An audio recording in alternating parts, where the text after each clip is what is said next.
大家好，今日想分享下商朝同埋周朝嘅歷史啊。咁喺呢幾年咧，大陸就好流行一本書咧，就叫《剪商》啊。剪咧就係煎魚個煎下邊要四點咧，加羽毛嗰個羽字，呢個就係剪商個剪啦。商就係商朝嗰個商啦。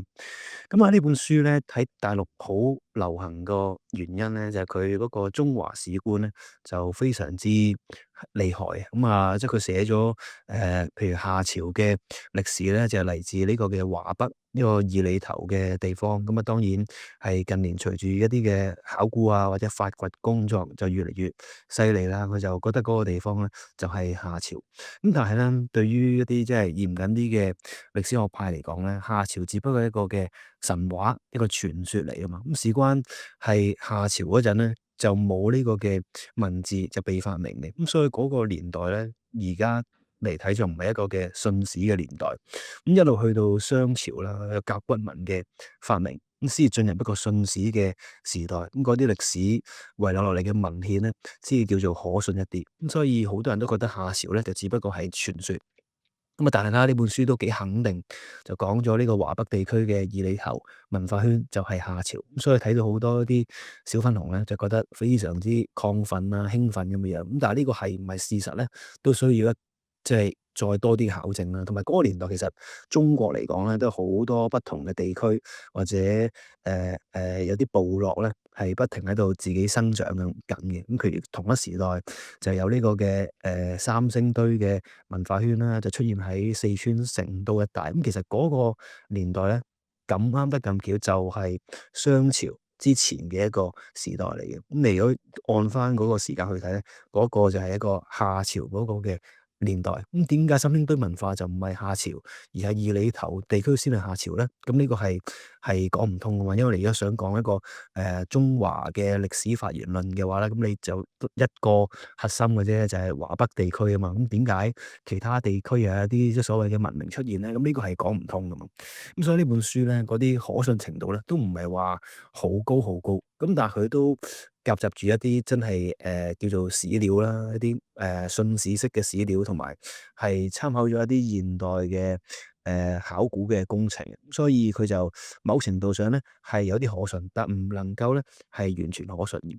咁同埋佢都嘗試解釋咗究竟商朝嗰陣咧嗰一個國家嘅文化係點樣樣啦，一路去到一個嘅周朝嗰個文化上咧有啲乜嘢嘅轉變。咁都係呢本書咧 cover 咗嘅地方。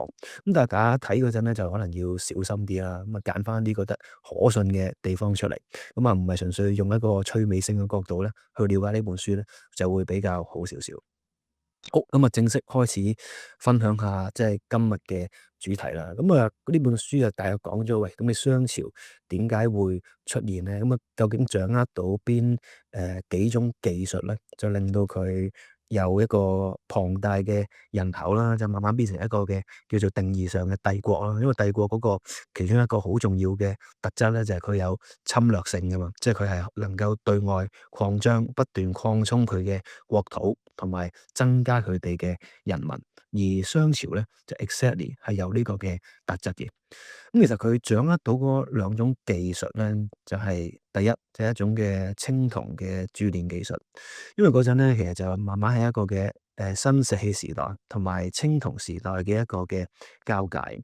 咁新石器時代咧就有個特點，就係嗰啲人嗰個工具咧係一啲石製。咁當然個石製都幾厲害啦，因為佢將啲石咧就打磨成為不同嘅工具啊嘛。咁而最強勁嗰陣嘅工具當然係武器啦，即係你將嚿石咧原本翻嚟可能圓揼哚嘅，咁你就將佢打造成一啲嘅尖石，咁然之後再綁喺一啲嘅木棍上邊，咁你咪出現咗一個嘅石製嘅武器咯。咁喺嗰個年代嚟講咧，你攞住呢啲武器咧，其實嗰個嘅戰鬥力係大增嘅。咁譬如去到今時今日，你都見到譬如早幾個月嗰個馬鞍山殺人案，其實嗰個人就唔識武功或者冇做過啲咩訓練噶嘛，但係你揸住把武器咧，亦都唔係咁容易埋到你身嘅，亦都係嗰個人就對其他人嚟講咧，就產生好大嘅威脅啦。咁所以喺幾千年前咧，亦都係一樣。咁你只要有武器的話咧，其實你戰鬥力就會大增。咁咧，但係石製嘅武器咧，當時係流行啦。咁原因就係你一啲嘅青銅嘅武器咧，就仲未發現係點樣做。咁但係慢慢人咧就發現咗一種物質咧，就叫紅銅嘅。咁但係嗰種嘅紅銅咧，就係未能夠成為咗一個武器嘅主流。咁原因就係嗰啲紅銅咧，就係非常之腍啊。咁當時一啲改變紅銅嘅形狀嘅方法咧，就係十分之簡單。咁就係攞嚿石咧。係鑿嗰個紅銅，咁將佢個形狀咧就變咗形，就成為第一啲嘅工具咁樣樣啦。咁你都諗到，譬如你用石頭都能夠將佢變形的話咧，咁其實佢嘅硬度都係有限嘅，所以就唔能夠成為武器嘅主流啦。咁其後啦，嗰啲人就慢慢發現咗咧，原來你將一啲石同埋鉛加入去紅銅嗰陣咧，其實就會改變咗佢嗰個嘅堅硬度。咁而且咧，你又將佢去到某一個溫度嗰陣咧，你可以將佢鑄成不同嘅形狀。咁啊，然之後可以將佢磨尖佢啊，咁啊成為一個新式嘅武器。咁慢慢呢種武器咧，就取代咗石製武器咧，成為一啲武器嘅主流。咁商朝咧就正正掌握咗呢一種嘅技術，咁啊，從而咧去擴充到佢嘅領地同埋人口。呢個就係佢第一個掌握嘅技術。咁而第二個掌握嘅技術咧，就係水稻耕作嘅技術。因為喺嗰個時代啦，即係你大約係幾千年前咁樣樣啦。咁其實人揾食係得幾個方法嘅啫，一係打獵啦，二就係採集啦，即係採集啲生果啊，一啲嘅樹上嘅植物咧，去到食咁樣樣啦。而第三咧就係種植，咁但係種植都係一啲比較後期啲嘅技術咁樣樣。咁但係咧，商朝就慢慢掌握到種水稻嘅方法啦。咁你都知道，能夠種水稻嗰啲國家咧，係能夠多啲嘅熱量產生。咁你越多嘅熱量啦，咁啊即係等於你可以養活到更加多嘅人口。咁你有人口，亦都有埋啱啱所講，因為青銅技術帶嚟嘅武器，咁你就可以攞住呢兩樣嘢去到配合咧，佔領到更多嘅國土，同埋攞到更加多嘅人口。咁講完商朝嘅技術之後啦，就分享下商代呢一個嘅國家，咁有啲咩嘢嘅特色？咁佢其中一個最明顯嘅特色咧，就係佢好中意攞人咧去到做祭祀嘅。咁啊，而家發掘到好多嘅一啲嘅遺跡咧，都係有一啲嘅人祭嘅礦坑啊。咁嗰啲嘅礦坑咧，就唔係淨係人嘅，咁佢入邊有一啲嘅牛啦、豬啦，同埋人。咁我哋呢個年代可能聽得都比較殘忍啲啊，咁但係可能喺嗰個年代咧，就係一個比較合理嘅祭祀方法。咁啊，商朝咧就嗰啲祭坑咧，其實佢存在嘅原因咧，就係向佢哋嘅祖先啦，同埋神咧去到祭祀嘅。咁啊，祭祀得越多咧，咁你上天降臨災難嘅機會咧就會越低。咁我哋呢個年代就覺得非常之殘忍啦。就係講你去到周朝之後咧，其實人祭咧呢樣嘢基本上係消失咗，咁但係剩翻一啲嘅牛啊、豬啊或者雞嘅祭祀咧，我哋就一路去到今時今日咧，我哋都仲會見到啊嘛。即係譬如你有啲朋友開間鋪嘅，新開張都會切個燒豬去到做一啲嘅祭祀儀式啦。咁所以其實呢一套咧就一路沿流到去今日。咁只不過商朝嗰陣咧就多咗人祭呢一樣嘢。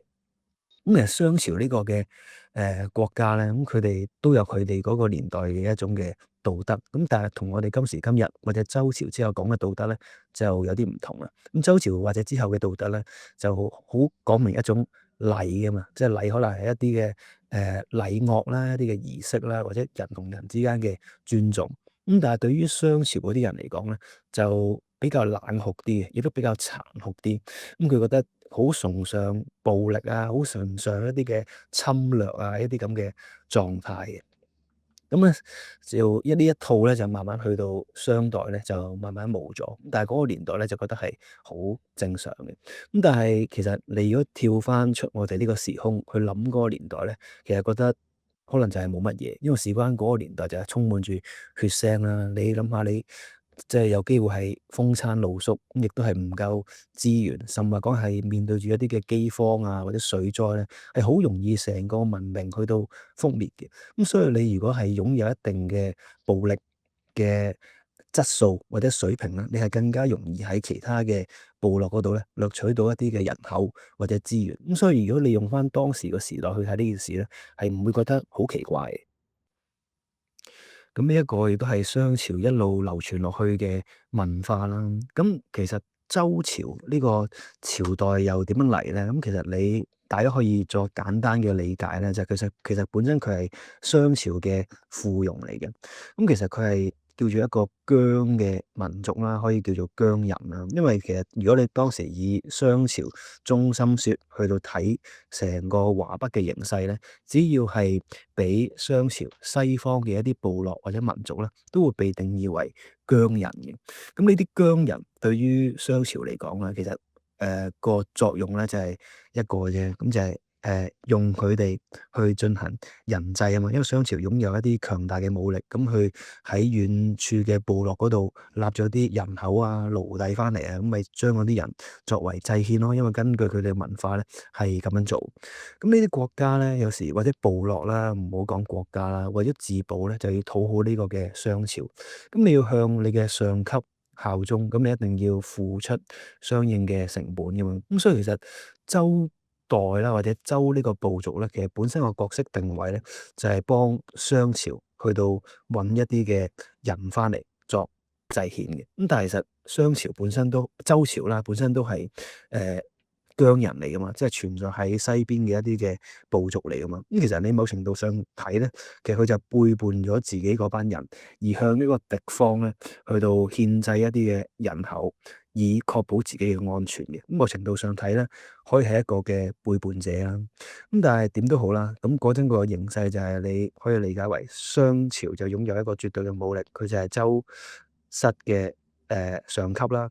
咁你從歷史上邊一個可以睇到呢一個嘅特徵咧？就係你有個歷史記載咧，就係你周文王啊，就曾經有入去商朝殷都嘅一個嘅經歷啦。即係殷都就係商朝嘅一個嘅首都咁樣樣咯。咁咧佢係俾紂王咧曾經監禁過7年嘅。即係如果你有睇最新嗰套大陸上嗰套《封神二》或者第一集咧，都係有記錄呢個嘅周文王就俾紂王咧去到拘禁嘅。咁其實佢個作用就係啱啱所講啦，就向呢個嘅商朝咧就進貢人口。咁啊，但係咧佢喺呢個監禁期間咧，就發明咗一套占卜術啦。咁亦都係流傳到今時今日咧，就叫周易。咁呢一個其實就係後天八卦啦。咁先天八卦就係相傳就伏羲發明嘅。咁後天八卦咧就係呢個周文王發明啦。咁簡單嚟講，呢一套就係一套嘅占卜術啦。而佢亦都透過呢一套嘅占卜術咧，就認為自己有展商嘅可能性，亦都係啱啱提嘅呢本書咧就叫展商嘅來源啦。即係佢覺得自己有方法或者有可能性令到商朝滅亡，咁所以就埋下咗呢一個嘅心。咁啊之後咧，紂王就見佢冇乜威脅啦，就將佢放翻去咧周原啊嗰一個嘅地方去到生活。咁翻到周原之後咧，佢就慢慢組織一啲嘅展商大計。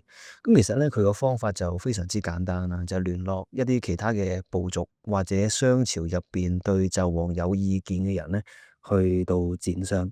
咁你諗下當時嗰個嘅形勢，咁一啲嘅商朝內部嘅人，當然係想取紂王而來之啦。因為做呢個嘅首領或者我哋而家理解嘅一啲嘅最高嘅領導者，當然係有啲咁嘅心態啊嘛。咁大家都想坐佢個位啊嘛。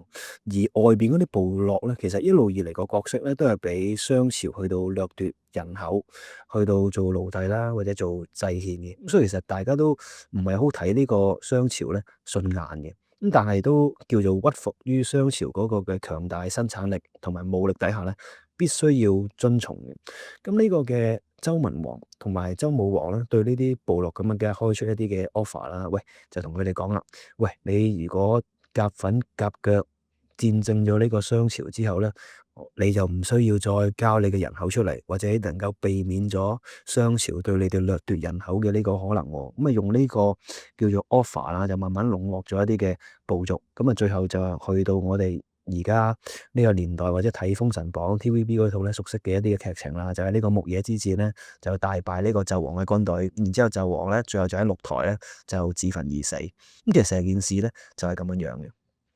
去到之後啦，呢個嘅周室就成為咗天下共主啊嘛。咁佢就慢慢咧將商朝嗰個嘅文化改變，咁你就消除咗人制咧呢一個嘅情況，而其他嘅部落咧亦都唔需要向呢個周室去交出一啲嘅人口俾周室做祭獻，而周室咧亦都唔會向佢哋掠奪人口，咁只需要嗰啲部落咧定期向周室朝貢就可以啦。咁呢個同商朝嗰陣嘅情況咧就完全唔同，咁所以都係好成功咧咁樣去籠絡咗其他部落嘅心。